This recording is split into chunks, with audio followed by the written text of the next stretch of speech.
আপনার কোরবানি বাতিল হয়ে যাবে, আপনার কোরবানি আল্লাহ তাআলা অ্যাকসেপ্ট করবেন না, কবুল করবেন না। অনেকেই আলহামদুলিল্লাহ এই কোরবানির সময় কোরবানি করে, কিন্তু দেখা যাচ্ছে আমাদের সমাজের ভিতরে, আমাদের সোসাইটির ভিতরে কিছু মানুষ এমন কিছু ভুল করে থাকে যার কারণে তার কোরবানি কবুল হবে না। মনে রাখবেন, এই কোরবানির গোশত কিন্তু আল্লাহ তাআলার কাছে পৌঁছায় না। আল্লাহ তাআলা পবিত্র কোরআনুল কারীমের ভিতরে নিজেই বলে দিয়েছেন। আপনি পবিত্র কোরআনুল কারীম খুলেন 17 নম্বর পারার 15 নম্বর পৃষ্ঠা 13, 14, 15 নম্বর লাইন, সূরাতুল হজ্জের 37, 37 নম্বর আয়াতে রব্বুল আলামিন বলেন, লা ইয়ানালাল্লাহা লুহুমুহা ওয়ালা দিমাউহা ওয়ালাকিন ইয়ানালুহুত তাকওয়া মিনকুম।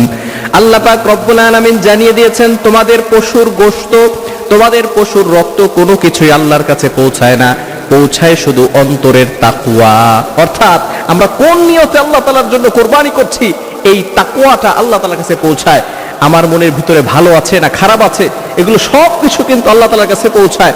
বোঝা যাবে কোরবানির গোশত কিন্তু আমরা খাই, রক্ত সেটা মাটির সাথে মিশে যায়, কিন্তু আমরা অনেক সময় দেখা যাচ্ছে এমন কিছু ভুল কাজ করে থাকি, এই ভুলের কারণে কিন্তু আমাদের কোরবানি বাতিল হয়ে যাবে। নাম্বার 1, 1 নাম্বার হচ্ছে, যদি কোনো ব্যক্তি হারাম টাকা দিয়ে কোরবানি করে, আল্লাহর কসম করে বলি তার কোরবানি আদায় হবে না, আল্লাহ তাআলা অ্যাকসেপ্ট করবেন না। অনেকে আছে গরু চুরি করে, অনেকে এই কোরবানির ফজিলত শুনে, ফজিলত শোনার পরে মনে করে এবার গরু চুরি করে এনে কোরবানি করব।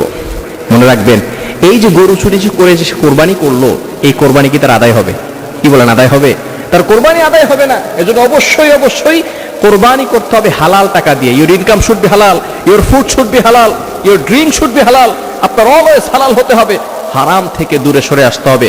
হারাম টাকা দিয়ে যদি কোনো ব্যক্তি কোরবানি করে, তাহলে তার কোরবানি আদায় হবে না, অ্যাকসেপ্ট আল্লাহ তাআলা করবেন না। সে শুধু গোশত খাওয়াই হবে, এবং হারাম টাকার গোশত খেলেও সেই শরীর কখনো আল্লাহর জান্নাতে প্রবেশ করবে না।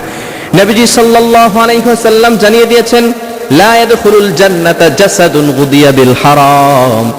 যেই শরীরের ভিতরে হারাম ভক্ষণ করা হয়েছে, হারাম প্রবেশ করেছে, ওই শরীর কখনো জান্নাতে প্রবেশ করবে না। এজন্য আসুন আমরা হালাল পথে চলার চেষ্টা করি এবং হালাল টাকা দিয়ে কোরবানি করার চেষ্টা করি। নাম্বার 2, তৃতীয় নাম্বার হচ্ছে লোক দেখানো কোরবানি করা। বর্তমান আমাদের সোসাইটির ভিতরে অনেকে এমন আছে, গরু কিনে 40,000 টাকা দিয়ে এবং ফেসবুকে স্ট্যাটাস দেয় 70,000, 1 লাখ টাকার গরু। আছে না নাই? হুজুরে বলেন, এমন ভাবে স্ট্যাটাস দেয় যে সে গরু কিনে মানুষের কাছে প্রকাশ করে, লোক দেখানো কোরবানি, যে এবার আমাদের গরু 1 লক্ষ টাকা, আমাদের গরু এবার 2 লক্ষ টাকায় কোরবানি হচ্ছে। এই ধরনের মানুষ যারা মানুষকে দেখানোর জন্য, লোক দেখানোর জন্য কোরবানি করে, তাদের কোরবানি আল্লাহ তাআলার কাছে কবুল হবে না। অনেক মানুষ এমন রয়েছে, অনেক ইবাদত করছে, কিন্তু তাদের যদি আল্লাহ তাআলাকে সন্তুষ্ট করার জন্য না হয়, এই ইবাদত আল্লাহ তাআলার কাছে কবুল হবে না। আল্লাহ পাক রব্বুল আলামিন পবিত্র কোরআনুল কারীমের ভিতরে নিজেই বলে দিয়েছেন, সূরা আনামের 162, 162 নম্বর আয়াত, 8 নম্বর পারা 9 নম্বর পৃষ্ঠা 9, 10 নম্বর লাইন, ইন্না সালাতি ওয়া নুসুকি ওয়া মাহইয়ায়া ওয়া মামাতি লিল্লাহি রাব্বিল আলামিন। My prayer, my sacrifices, my life, my death, always for Allah. আমার নামাজ, আমার কোরবানি, আমার সবকিছু একমাত্র আল্লাহর জন্য হতে হবে। এজন্য আসুন আমরা লোক দেখানো কোরবানি না করে একমাত্র আল্লাহ তাআলাকে স্যাটিসফাই করার জন্য কোরবানি করি। এবং তৃতীয় নাম্বার হচ্ছে খুবই গুরুত্বপূর্ণ বিষয়, যারা সুদ খায়, হারাম ভক্ষণ করে, তাদের সাথে ভাগে কোরবানি করলে আপনার কোরবানি বাতিল হয়ে যাবে। মনে রাখবেন, আপনি যেই পশুর সাথে কাউকে ভাগ দিচ্ছেন, ভাগে কোরবানি করা জায়েজ, কোনো সমস্যা নাই।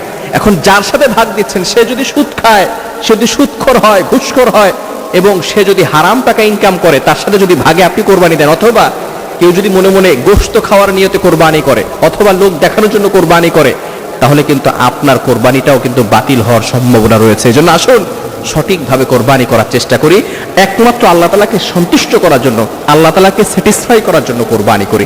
এই ভুলগুলো থেকে আমরা দূরে সরে আসি। দেখুন, হাবিল কাবিলের সময় কিন্তু কোরবানির বিষয়টা চলে আসছে। তখন কিন্তু কোরবানির বিষয়টা কেমন ছিল? কোনো বস্তুকে জবাই দিয়ে সেখানে রাখা হতো, উপর থেকে একটা আগুন এসে, আগুনের স্ফুলিঙ্গ এসে সেটাকে জ্বালিয়ে দিত।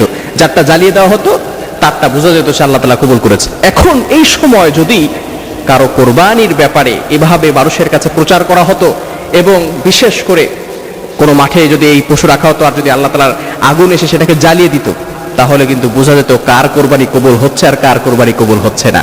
কি মনে করেছেন, যেখানে লোক থাকে একজন, সাংবাদিক থাকে 32 জন, সেই যুগে বসবাস করতেছেন আপনি? আপনার কোরবানি দেওয়ার পরে আপনার পশু যখন মাঠে যেত, তখন সকলে ক্যামেরা নিয়ে বসে থাকতো যে দেখি অমুক হাজী সাহেবের কোরবানি কবুল হয়েছে কিনা, দেখি অমুক খান সাহেবের কোরবানি কবুল হয়েছে কিনা। যদি কোরবানি কবুলই না হতো, তাহলে আপনি লজ্জায় রাস্তায় বের হতে পারতেন না, কেন মানুষ আপনাকে ক্রিটিসাইজ করতো, তিরস্কার করতো যে হ্যাঁ তোমাকে দেখছি তোমার কোরবানি কবুল হয় নাই। এজন্য আসুন আমরা আল্লাহ তাআলাকে খুশি করার জন্য কোরবানি করি। আল্লাহ তাআলা আমাদের সকলকে বুঝার তৌফিক দান করে।